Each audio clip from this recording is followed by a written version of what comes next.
Hello everyone, welcome to द्विज SSC.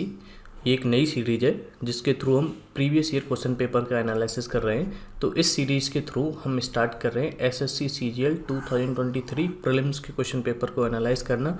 और ये पर्टिकुलर सीरीज जो है वो जनरल नॉलेज के सेक्शन को कवर करेगी। इस वीडियो में हम 14 जुलाई जो कि डे 1 था एग्ज़ाम का, उसकी शिफ्ट 1 को एनालाइज करेंगे। मतलब हर एक वीडियो में आपको 25 क्वेश्चंस मिलेंगे और ये आपको डेली या फिर एक दिन के इंटरवल पर वीडियो आपको मिलती रहेगी। आप इस वीडियो का पीडीएफ डाउनलोड करना चाहते हैं तो डिस्क्रिप्शन में टेलीग्राम चैनल का लिंक दिया है, वहाँ से जाकर डाउनलोड कर सकते हैं।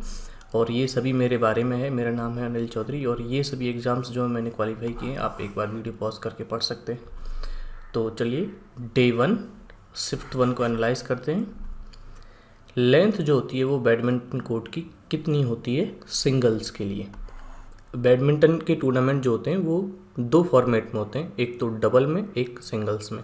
सिंगल्स में दोनों तरफ एक एक प्लेयर होता है और डबल्स में दोनों तरफ दो दो प्लेयर होते हैं। ठीक, तो सिंगल्स के लिए लेंथ पूछिए तो लेंथ जो है वो सिंगल्स और डबल्स दोनों के लिए बराबर होती है, जो कि होती है 3.40 मीटर्स इस आंसर की के अकॉर्डिंग, और मोर प्रिसाइजली 3.1 मीटर होती है, 13.41 मीटर होती है। लेंथ जो है सिंगल्स और डबल्स के लिए सेम रहती है। अभी क्वेश्चन लेंथ से, लेकिन ये ब्रेड्थ से भी बन सकता है। ठीक है, तो डबल्स के लिए और सिंगल्स के लिए क्या क्या रहती है। सिंगल्स के लिए मैं ब्रेड्थ की बात करूं तो वो कितनी रहती है 5.18। ब्रेड्थ की बात कर रहा हूँ 5.18 मीटर। और यही डबल्स के लिए कितनी हो जाएगी, ये तो है सिंगल्स के लिए, और ये डबल्स के लिए कितनी हो जाती है ब्रेड्थ, ये हो जाएगी 6.1 मीटर। ठीक है, ये डबल्स के लिए। तो डायमेंशन क्या होगी डबल्स के लिए, तो हो गई 13.41 इंटू 6.1, और सिंगल्स के लिए कितनी होगी डायमेंशन 13.41 इंटू 5.18 मीटर। ये क्या है, अगले एग्जाम में अगर आपसे पूछा जाता है तो सिंगल्स और डबल्स का मैंने पूरा का पूरा जो भी एरिया रहता है वो मैंने आपको समझा दिया है। और ये आपके सामने बैडमिंटन कोर्ट का मैंने एक पिक्चर जो पोर्ट्रे किया है। अब नेक्स्ट क्वेश्चन जो इस क्वेश्चन के थ्रू बन सकता है वो बन सकता है कि भारत के कौन से बैडमिंटन के प्लेयर हैं जो फेमस हैं, जो आपको याद होने चाहिए। तो पहले मैं लेगेसी है जिनकी, उनसे स्टार्ट करता हूँ। जैसे प्रकाश पादुकोण हैं। प्रकाश पादुकोण बहुत ही बड़े खिलाड़ी रहे हैं। फिर आते हैं पुलेला गोपीचंद। पुलेला गोपीचंद जो कि पीवी सिंधु के कोच हैं। फिर साइना नेहवाल हैं। PV Sindhu itself. 4 तो ये हो गए। ठीक, अभी फिर किदाम्बी श्रीकांत।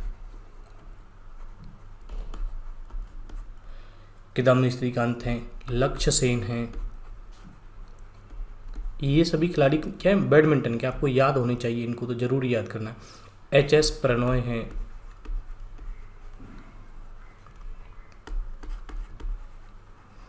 पारुपल्ली कश्यप हैं।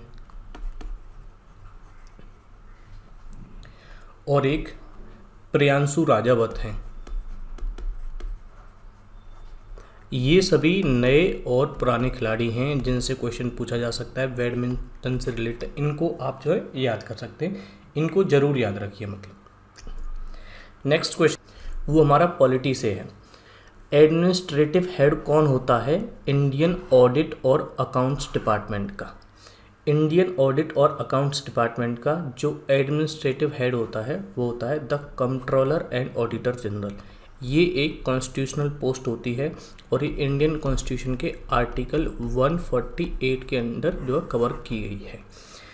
हमारे जो कंट्रोलर एंड ऑडिटर जनरल हैं वो अपॉइंट किए जाते हैं प्रेसिडेंट के द्वारा, और ये पार्लियामेंट के द्वारा जो है हटाए जा सकते हैं। और इनका टर्म जो होता है 6 ईयर रहेगा या फिर 65 ईयर्स ऑफ एज तक रहेगा।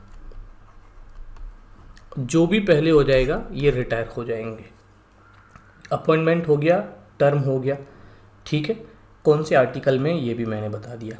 ये करते क्या हैं, गवर्नमेंट में सेंट्रल गवर्नमेंट और स्टेट गवर्नमेंट अगर कोई रिक्वेस्ट करेगी तो उन सभी का क्या है ऑडिट करते हैं।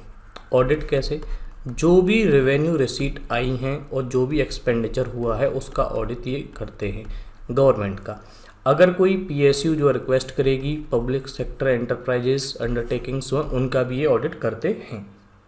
सबसे पहले controller and auditor general first जो थे वो हमारे थे वीएन राव। ये एक फैक्चुअल क्वेश्चन है, आपसे पूछा जा सकता है। ये तो सबसे पहले थे, लेकिन अगर बात की जाए कि करंट में कौन है, फिलहाल कौन है, तो वो हैं गिरीश चंद्र मुर्मू। गिरीश चंद्र मुर्मू जो हैं वो अभी फ़िलहाल में कंट्रोलर एंड ऑडिटर जनरल हैं हमारे भारत के। तो हम ये जो एनालिसिस कर रहे हैं ये केवल ऐसा नहीं क्वेश्चन को पढ़ लिया और जान लिया, उसके थ्रू थोड़ी डायमेंशंस को भी कवर करेंगे कि किस डायमेंशन में अगर क्वेश्चन जाए तो हम वो सॉल्व कर पाएँ, और थोड़ा सा टॉपिक को एनालाइज करेंगे। जब हम अपनी थ्योरी की बुक को पढ़ें तो हमें पता हो कि इस टॉपिक से इस तरीके से क्वेश्चन आते हैं या फिर आ सकते हैं। तो तीसरा क्वेश्चन जो है वो करंट अफेयर से रिलेटेड है कि इनमें से कौन सी स्कीम है जो लार्जेस्ट पैन इंडिया स्कीम है हेल्थ इंफ्रास्ट्रक्चर को स्ट्रेंथन करने के लिए। तो अभी ये प्राइमरी, सेकेंडरी और टर्शियरी सर्विस सबको फोकस करेगी। ये आपको लग रहा होगा कि ये तो होनी चाहिए थी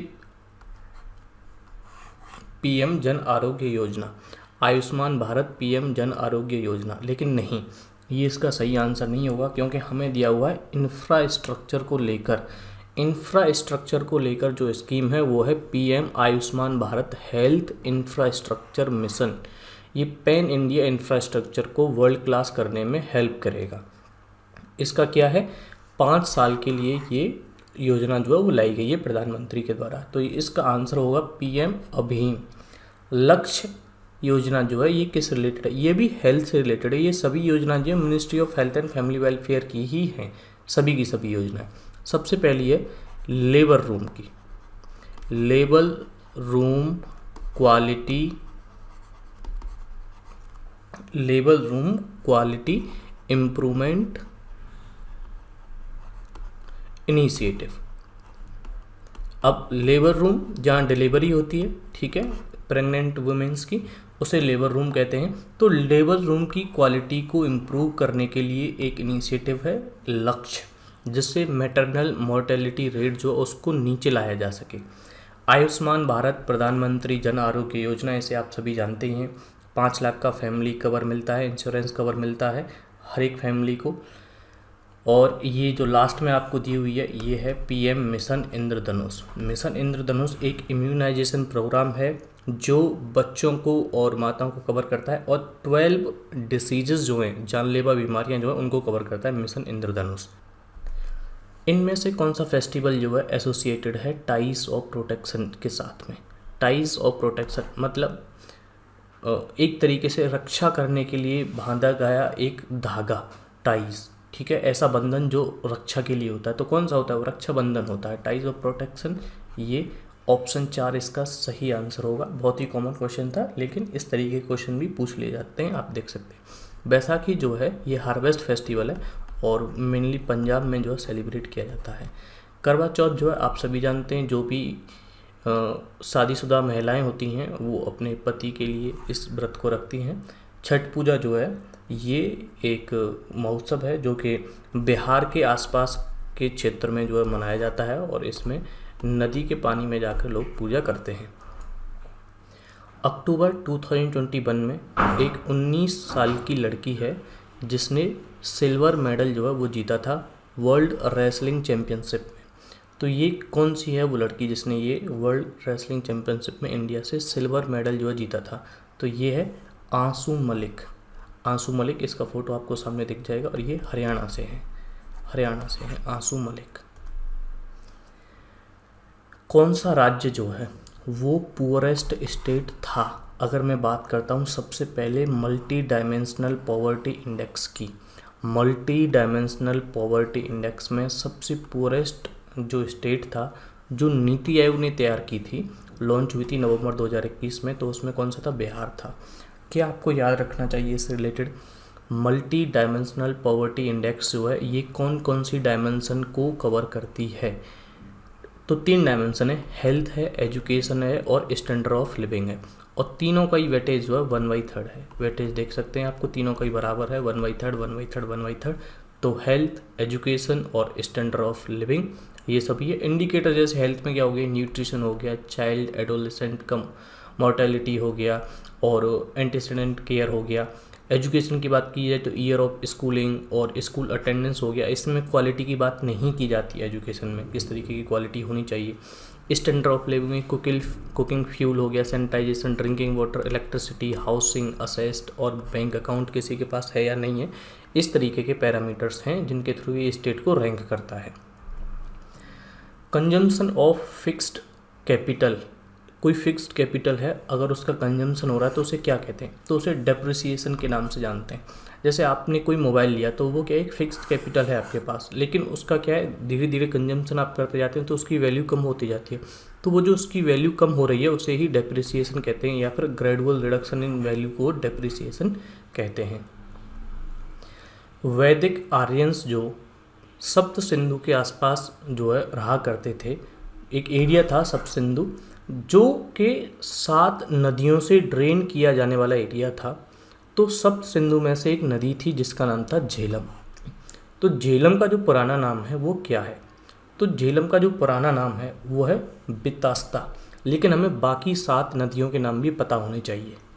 तो बाकी 7 नदियाँ जो हैं वो देखते हैं। सिंधु नदी थी, झेलम नदी थी, चिनाब थी, ये 3 हो गई, फिर रावी जो 4थी हो गई, ब्यास जो 5वीं हो गई और सतलज जो 6वीं हो गई।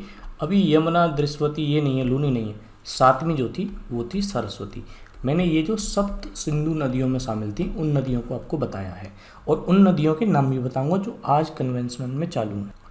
तो सिंधु जो है वो इंदस रिवर को कहते थे, इंदस रिवर को सिंधु। झेलम को तो आपको पता लगी गया कि बितास्ता कहते थे, झेलम को बितास्ता कहते थे। चेनाब को जो है वो अस्किनी कहते थे, अस्किनी जो है वो चेनाब को कहते थे। यहाँ लिख देता हूँ, चेनाब रिवर के सामने लिख देता हूँ अस्किनी, अस्किनी जो है चेनाब को कहते थे। बिपास जो है, बिपास जो रिवर का नाम लिखा हुआ है ये हम ब्यास को कहते हैं। ब्यास जो रिवर थी, ब्यास रिवर हमें यहाँ देखने को मिलेगी, तो यहाँ इसे बिपास के नाम से जानते थे वैदिक एज में, बिपास। झेलम को बितस्ता कहते थे, इंदस को सिंधु जो है वो है ही। तो अभी हमारे पास जो बची हुई है वो रिवर बची हुई है रावी। रावी रिवर को परुसनी कहते थे, परुसनी। और सतलज को क्या कहते थे, सतलज को सतुद्री,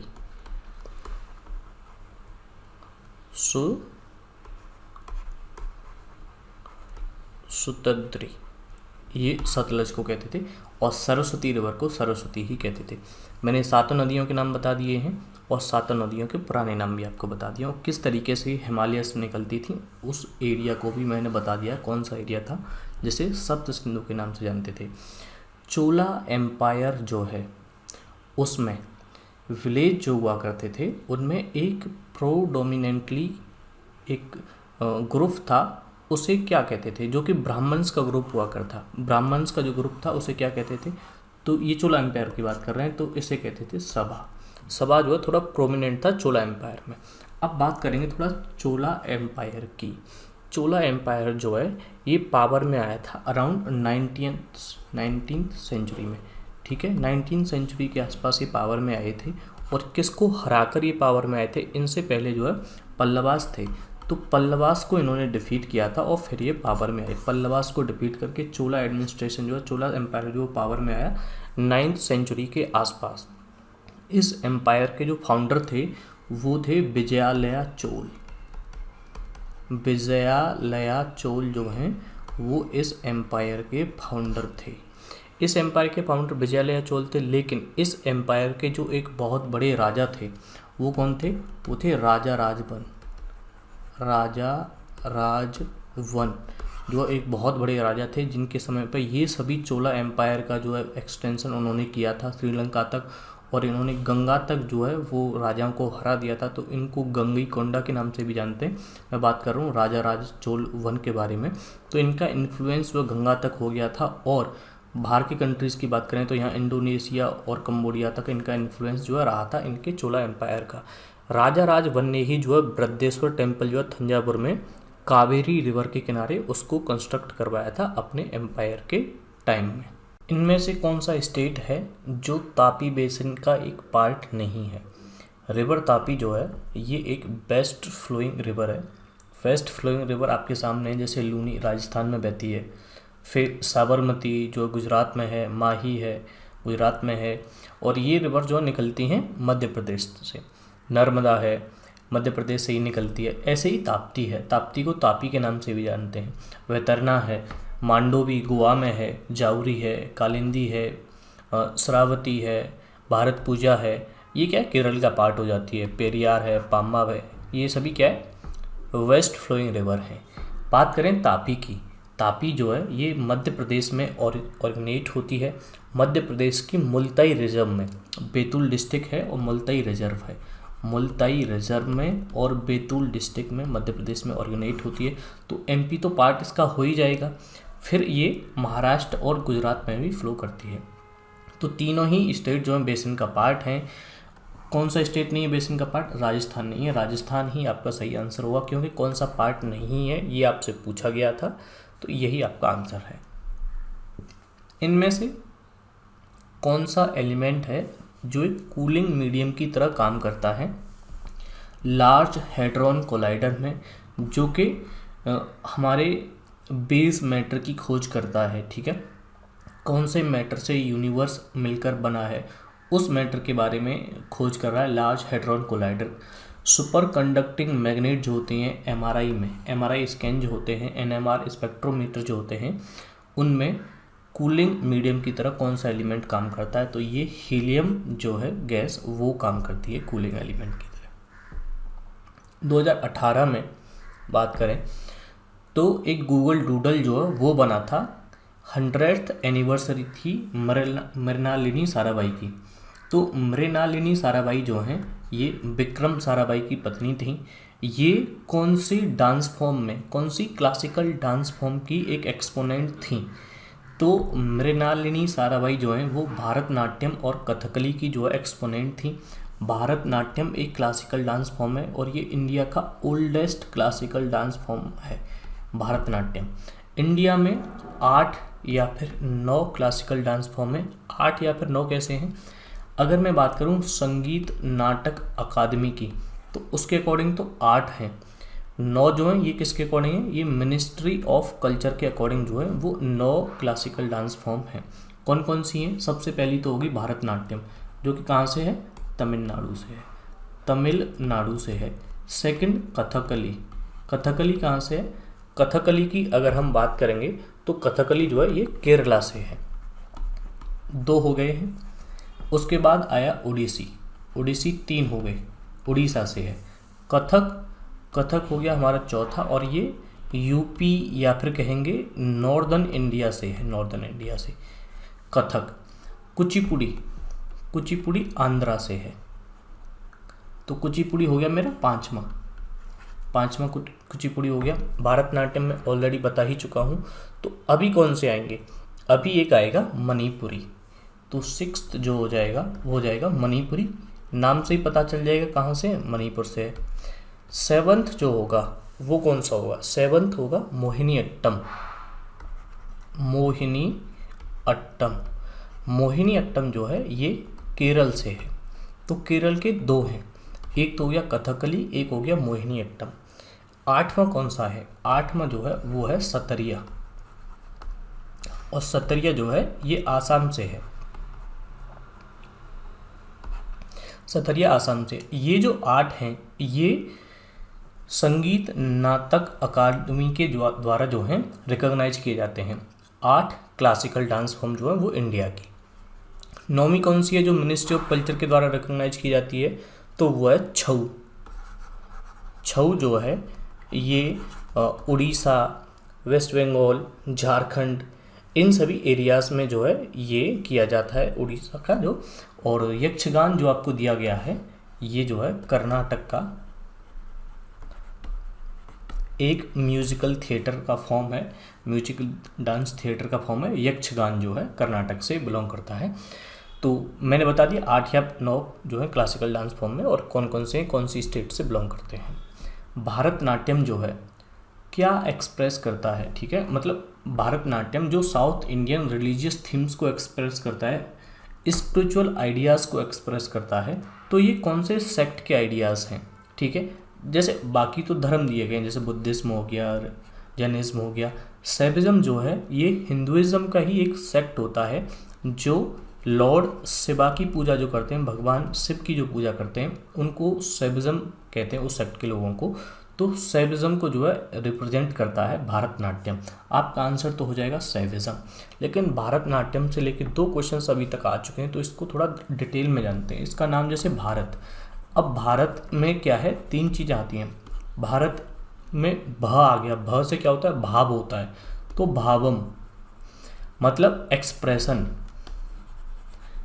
इस डांस का क्या क्या हिस्सा है जो पार्ट है। र से हो गया रागम, ठीक है, रागम मतलब राग, राग मतलब मेलोडी, ये हिस्सा है इस डांस का। टीएच, टीएच का होता है थलम, मतलब ताल, एक तरीके से ताल जो है उसे क्या कहते हैं, रिदम हो गया, ठीक है, रिदम। तो एक्सप्रेशन, मेलोडी, राग, ताल, रिदम, ये 3 चीज़ तो इसका पार्ट है ही, लेकिन एक नाट्यम मतलब जो है डांस, वो भी इसका पार्ट है। तो 4 चीज़ों से मिलकर जो है भारतनाट्यम मिलता है। एक्सप्रेशन, मेलोडी, रिदम, डांस, इन सबको जब कंबाइन करते हैं तो भारतनाट्यम जो है एक डांस फॉर्म निकल कर आती है। भारतनाट्यम जो है ये भरत मुनि के नाट्यशास्त्र में, नाट्यशास्त्र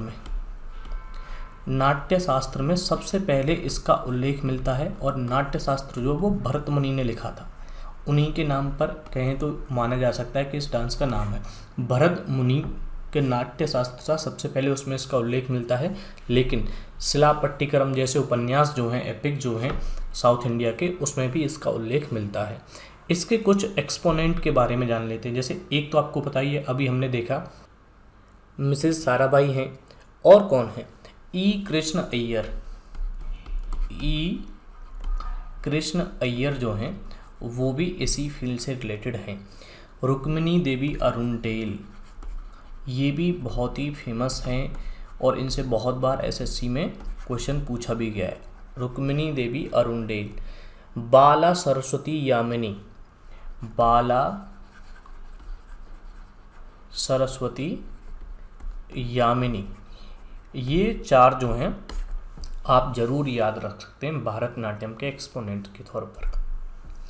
इनमें से कौन से म्यूजिशियन हैं जिनकी मास्टरी थी सितार को लेकर।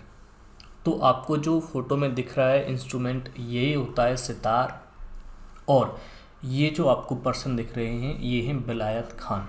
तो इनमें से जो 4 ऑप्शन आपको दिए गए हैं, विलायत खान जो है वो सितार से रिलेटेड हैं। बाकी के जो 3 हैं, जैसे अली अकबर खान, बहादुर खान और अजमत अली खान जो हैं, ये सभी जो है सरोद बजाते हैं। बाकी सब क्या है, सरोद बजाते हैं। सितार के बारे में बात करूं कि और कौन कौन एक्सपोनेंट हैं सितार के, तो अल्लाह रखा खान, अल्लाह रखा खान जो है ये भी सरोद के एक फेमस जो एक्सपोनेंट हैं। और जैसे रवि शंकर हो गए, ये भी सितार के फेमस एक्सपोनेंट हैं, रवि शंकर। और पंडित निखिल बनर्जी, ये क्या है, ये स्टैटिक का पार्ट होता है आपका, ये आपको जरूर याद रखना है, आपके एग्जाम में पूछे जाते हैं। अल्लाह रखा खान, पंडित रविशंकर, निखिल बनर्जी, विलायत खान जो है ये सितार से रिलेटेड हैं। और अली अकबर खान, बहादुर खान और अमजद अली खान जो है ये सरोद जो है उसको प्ले करते हैं। ऐसे ही जाकिर हुसैन जो हैं उनको आप याद रख सकते हैं कि तबला प्लेयर हैं। अभी नेक्स्ट क्वेश्चन पर मूव करते हैं, क्योंकि एक क्वेश्चन में मैं आपके बहुत ज़्यादा समय नहीं ले सकता हूँ। जैसे जैसे क्वेश्चंस आएंगे, नई नई नॉलेज में हर एक क्वेश्चन के साथ आपको देता जाऊँगा, और इन सभी टॉपिक्स को एक एक करके भी मैं आपको कवर कराऊँगा। डांस हो गए, फेस्टिवल्स हो गए, म्यूज़िक हो गया और डेज हो गए, इन सभी टॉपिक्स को भी कवर कराऊँगा। आपको पर्टिकुलरली क्या चाहिए होगा वो भी आप कॉमेंट करके मुझे बता दिया करें। इनमें से कौन सा कंट्री है जिसने होस्ट किया था एशियन फुटबॉल चैम्पियनशिप को, जो वीमेन की थी 2022 की। तो आप देख सकते हैं इंडिया ने इसको होस्ट किया था, ये आपको मैंने लोगो दिखाया इसका, तो इंडिया ने इसको होस्ट किया था। लेकिन हमारे लिए ये भी जानना ज़रूरी है कि ये कौन सा एडिशन था, कौन इसमें विनर रहा।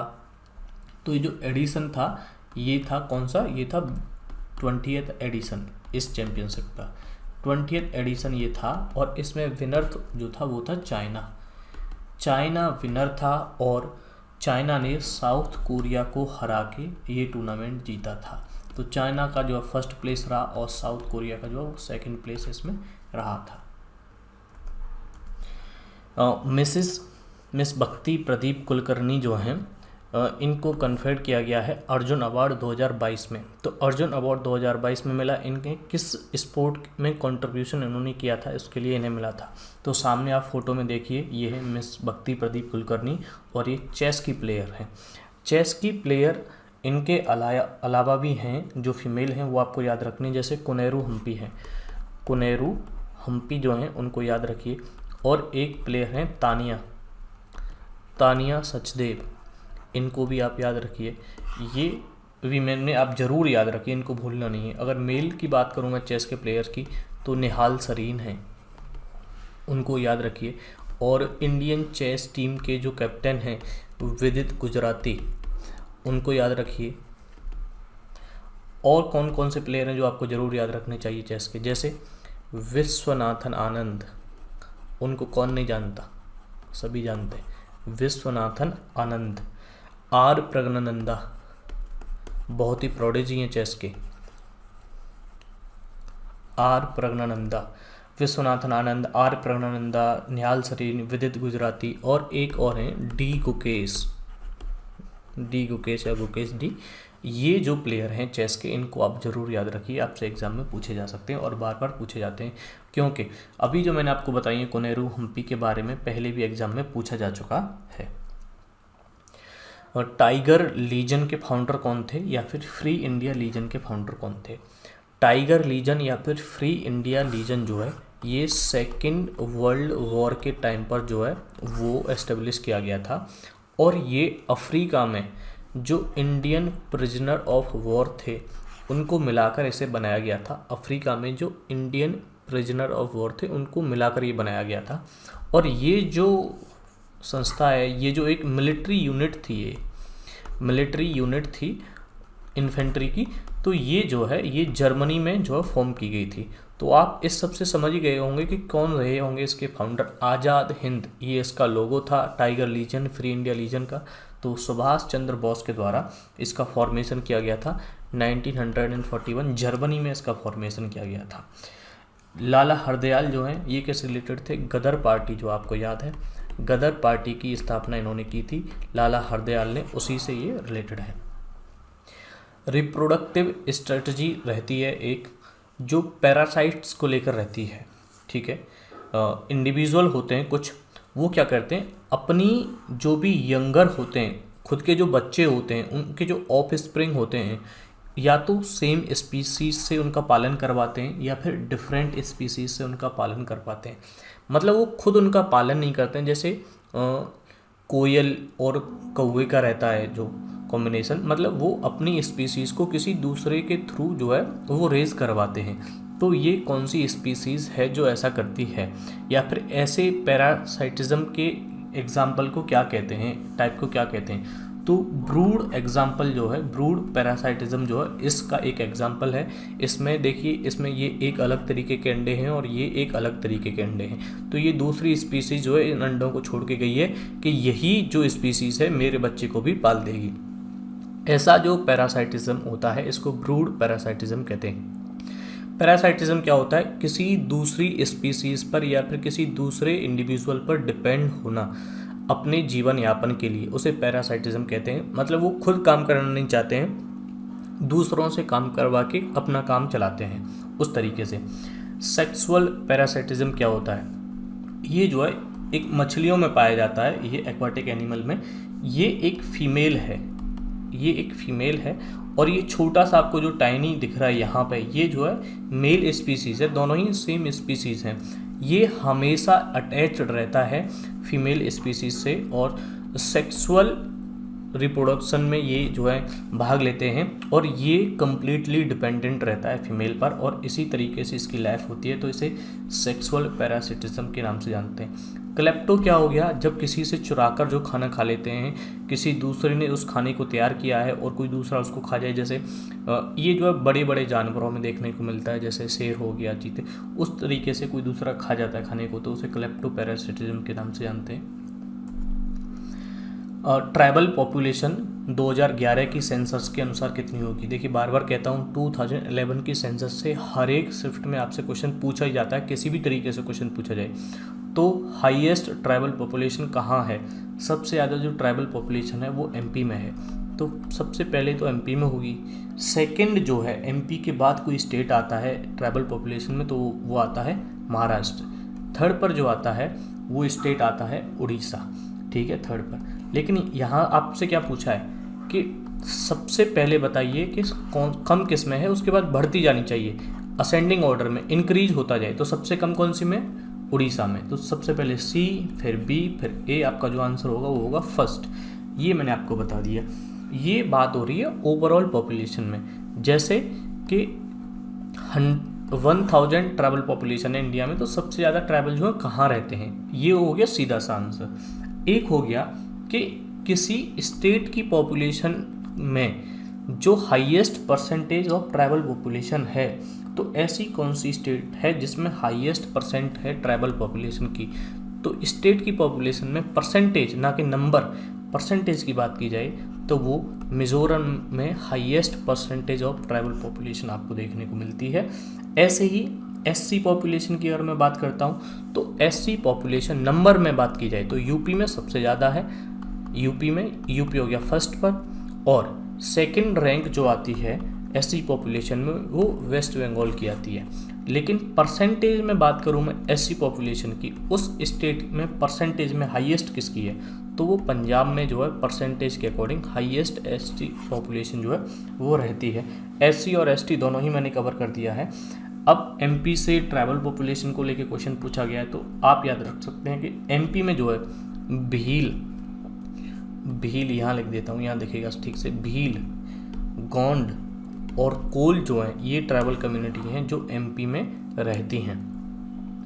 इनमें से कौन सी इंडस्ट्रियल पॉलिसी थी जिसने इन्वेस्टमेंट की लिमिट को बढ़ा दिया था छोटी इंडस्ट्री के लिए और 2 लाख कर दिया था। तो स्ट्रेट फॉरवर्ड क्वेश्चन है कि 1980 की इंडस्ट्री पॉलिसी थी। कौन से साइंटिस्ट ने ये थॉट दिया, ये विचार दिया स्टडी स्टेट ऑफ यूनिवर्स के बारे में, ठीक है। ये जो कॉन्सेप्ट थी स्टडी स्टेट ऑफ यूनिवर्स की, 2 तरीके से यूनिवर्स जो है वो एक्सपेंड कर सकता है। एक तो कि इतना सा डेंसिटी है, जैसे जैसे ये एक्सपेंड करेगा डेंसिटी इसकी डिक्रीज होती जाएगी।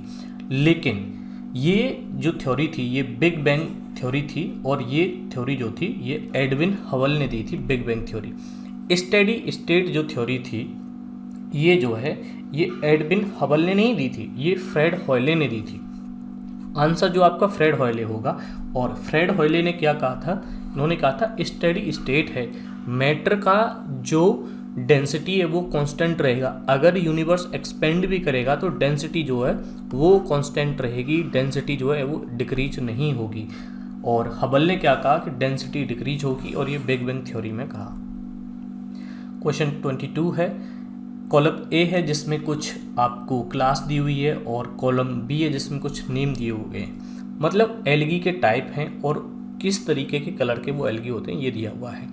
तो क्लोरोफाइसी जो होता है वो कौन से एल्गी होते हैं, क्लोरोफाइसी जो एल्गी रहते हैं वो आपकी ग्रीन एल्गी को कहते हैं, ठीक। तो पहला जो है वो मैं बी से जो है वो मैच कर दूंगा। फिर रोडोफाइसी जो कहते हैं वो रेड एल्गी को कहते हैं, तो सी जो है वो मेरा डी से हो जाएगा।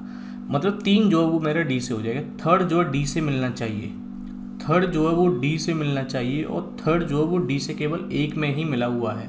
और नेक्स्ट शिफ्ट में आपको सेम मैं क्वेश्चन कराने वाला हूँ।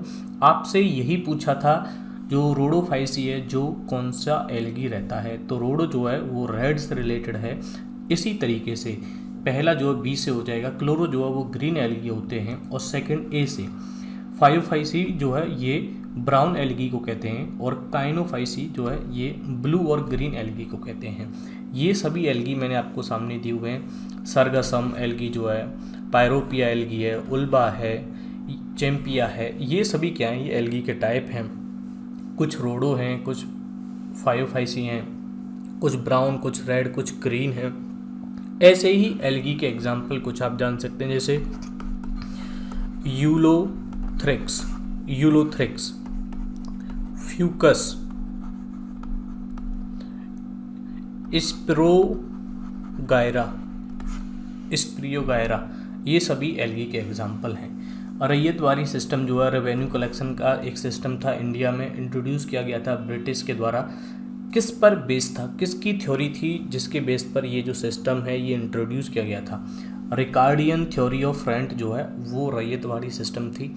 रैयतवाड़ी सिस्टम में होता क्या था? रैयत का मतलब होता है किसान, मतलब जो भी लैंड रेवेन्यू होगा वो डायरेक्ट किसान से ही लिया जाएगा। ब्रिटिश जो है लैंड रेवेन्यू डायरेक्ट किसान से ही लेते थे। इसमें ये जो रैयतवाड़ी सिस्टम जो था ये थॉमस मुनरो के द्वारा जो इंट्रोड्यूस किया गया था, और ये सदर्न इंडिया में मद्रास में 1833 के आसपास जो है इंट्रोड्यूस किया गया था।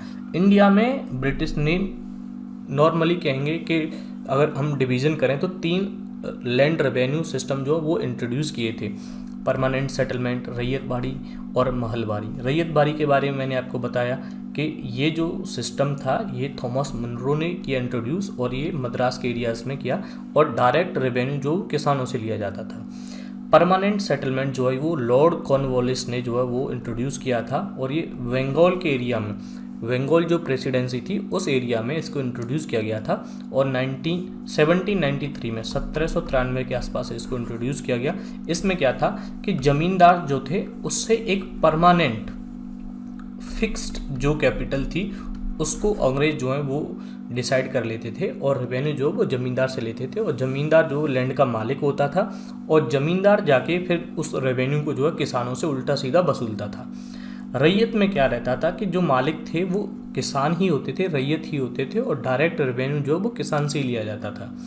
महलवारी सिस्टम जो है इसमें क्या रहता था कि जो विलेज हेड होता है, जो विलेज का मुखिया होता है, वो रेवेन्यू जो ब्रिटिश को देता था, और वो पूरे गांव से रेवेन्यू इकट्ठा करता था। इसमें ज़मींदार का कोई भी रोल नहीं रहता था महलवारी में। ये विलियम बेंटिक ने इंट्रोड्यूस किया था, और ये नॉर्थ वेस्टर्न प्रोविंसेस में इंट्रोड्यूस किया गया था, जैसे यूपी, हरियाणा, पंजाब के एरियाज़ में जो है इसको इंट्रोड्यूस किया गया था। तो इन 3 को आप याद रखिए। किसे नोबेल प्राइज़ मिला था 1901 में रिकॉग्नाइज करने के लिए? Extraordinary services rendered by the discovery of laws of chemical dynamics और ऑस्मोटिक प्रेशर। ऑस्मोटिक प्रेशर जो रहता है, अगर कहीं डेंसिटी कम है, ठीक है, जैसे मान ली एक मीडियम में डेंसिटी कम है और एक मीडियम में जो डेंसिटी बहुत ज़्यादा है, डेंसिटी बहुत ज़्यादा है और डेंसिटी बहुत कम है, तो जो लिक्विड का फ्लो होगा वो हायर डेंसिटी से लोअर डेंसिटी की तरफ होगा, हायर डेंसिटी से लोअर डेंसिटी की तरफ होगा। इसे ही कहते हैं ऑस्मोटिक प्रेशर। तो ऑस्मोटिक प्रेशर और केमिकल डायनामिक्स की खोज में जो भी डिस्कवरी हुई, लॉज हुए, उसमें 1901 का जो नोबेल प्राइज़ था किसको दिया गया था? ये जो नोबेल प्राइज़ दिया गया था ये Jacobus Henricus von T half को दिया गया था। अब ये लास्ट क्वेश्चन है और आर्टिकल से रिलेटेड है कि इनमें से कौन सा ग्रुप ऑफ आर्टिकल है जो सिटीजनशिप से रिलेटेड है। सिटीजनशिप से रिलेटेड आर्टिकल जो है वो आर्टिकल 5 से लेके 11 तक है, और ये कॉन्स्टिट्यूशन के पार्ट 2 में दिया गया है। सिटीजनशिप का मैटर जो है, भारत में सिटीजनशिप अगर कोई एक्वायर करना चाहता है तो 5 तरीके से कर सकता है: बर्थ, डिसेंट, रजिस्ट्रेशन, नेचुरलाइजेशन और एक्विजिशन ऑफ टेरिटरी। अगर इंडिया किसी टेरिटरी को एक्वायर कर लेता है तो ये 5 तरीके हैं।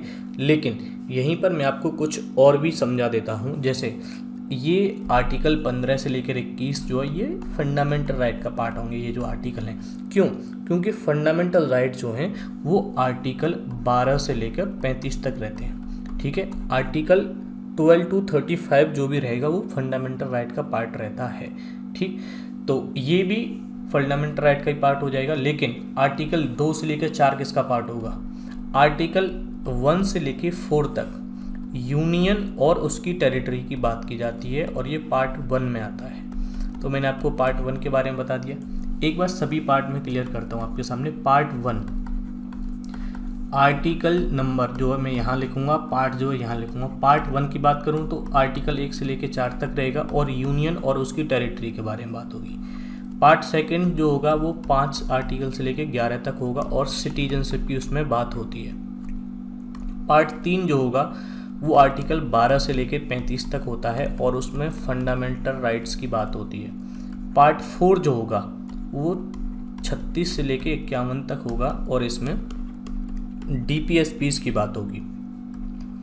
अब एक पार्ट आएगा 4A, ऐसे ही आर्टिकल जो आएगा वो 51A आएगा और इसमें हम फंडामेंटल ड्यूटीज़ की बात करेंगे। फिर जो है आता है पार्ट 5, कॉन्स्टिट्यूशन का पार्ट 5 है जो कि आर्टिकल एक्सटेंड करेगा 52 से लेके 151 तक। इसमें हम बात करेंगे यूनियन की, यूनियन एग्जीक्यूटिव, यूनियन जो भी लेजिस्लेटिव काउंसिल है, लेजिस्लेचर है, यूनियन लेजिस्लेचर, बाकी सब की बात करेंगे। फिर होगा पार्ट 6। अब हमने बात कर लिया यूनियन की, तो बात करनी होगी हमें स्टेट्स की।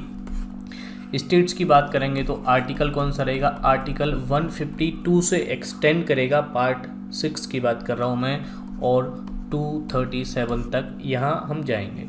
उसके बाद पार्ट 8 की अगर हम बात करें तो आर्टिकल 239 से लेकर 242 तक एक्सटेंड करेगा और इसमें हम किसकी बात करेंगे, यूटीज़ की बात करेंगे, यूनियन टेरिटरीज़ की बात करेंगे।